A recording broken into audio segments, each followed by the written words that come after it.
Hey, good morning everybody. It's Mike. Thanks for jumping on here with me this morning as we continue our countdown this week of 19 ways to generate more leads in your real estate business.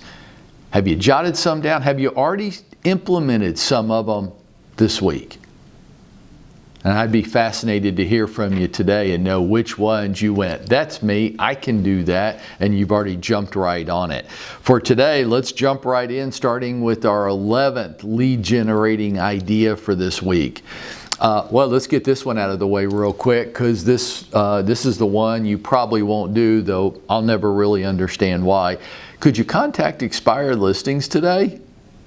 Well, you could. I don't know if you will. But I got to ask you the question, why wouldn't you? These people have a sign in their yard saying that they want to move and sell their property.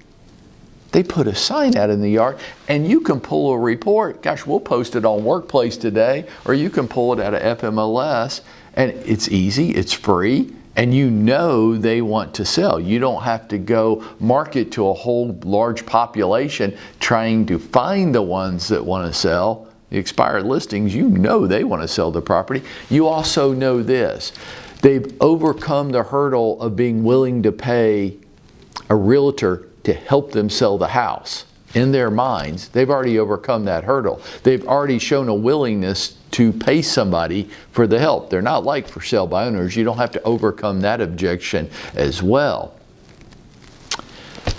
Put it in the mixing bowl, stir it around, make it a part of your business, contacting expired listings. Number 12, little off the track, totally different than number 11. Could you contact hosts of Airbnb properties, host or owners of Airbnb properties, to see if they're interested in, number one, some of them have bought the property and it hasn't performed as they expected.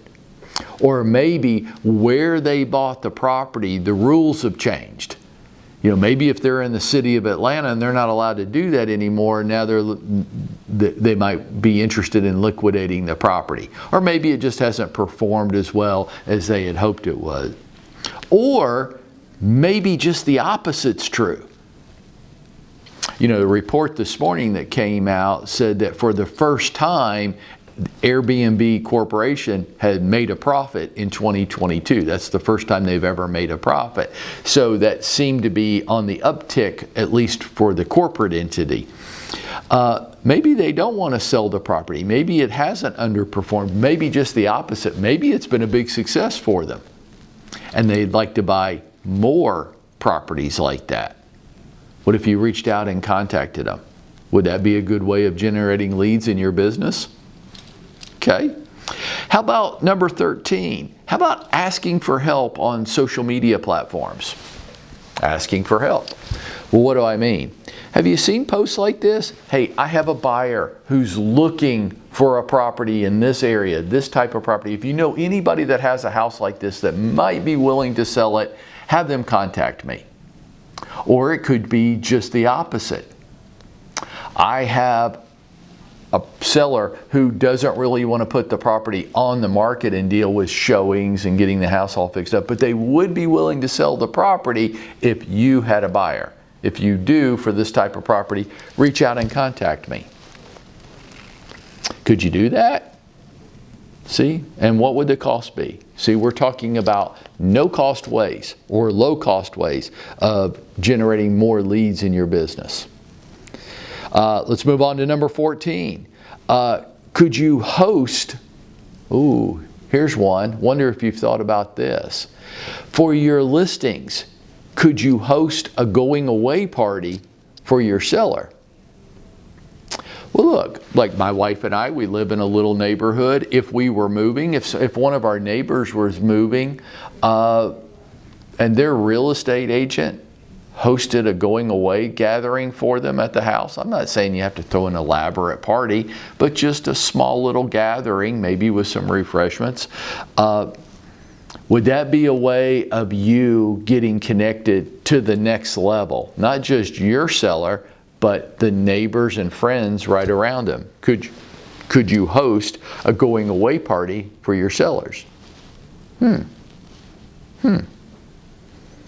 And number 15 for today, get actively involved. Not just go to the events, get actively involved in civic groups. Civic groups would be things like Chamber of Commerce in your area, Rotary clubs, Kiwanis clubs, Lions clubs, business clubs in the community. Could you get actively involved? And even within the Chamber of Commerce area, there's all kinds of sub-specialties within the chamber. There's the Atlanta Black Chamber of Commerce, there's the Asian, there's the International Chamber, there's the Hispanic Chamber, there's all types of specialty chambers. Could you get actively involved in a networking type of scenario where you're expanding your group of known people and then you're getting really sticky with them with your follow-up program after the events? Could you? So far we've touched on 15 different ideas. I hope you've jotted down some of these, the ones that you think could work for you. For those of you that are more ambitious and wanting to do more this year, some of you might try to do all of them, which would be a very robust real estate business. Could you see how you could get to your goals this year and beyond if you incorporated some or all of these ideas into your day? Every day. Would you be busy? Would you ever again sit around and say, well, I don't know what to do? No, here's 15. And if you'll join me tomorrow, we'll finish up our 19 ways to generate more business. And by doing all this, folks, you know what we do, don't you? We're going out there and we're making it happen for ourselves today.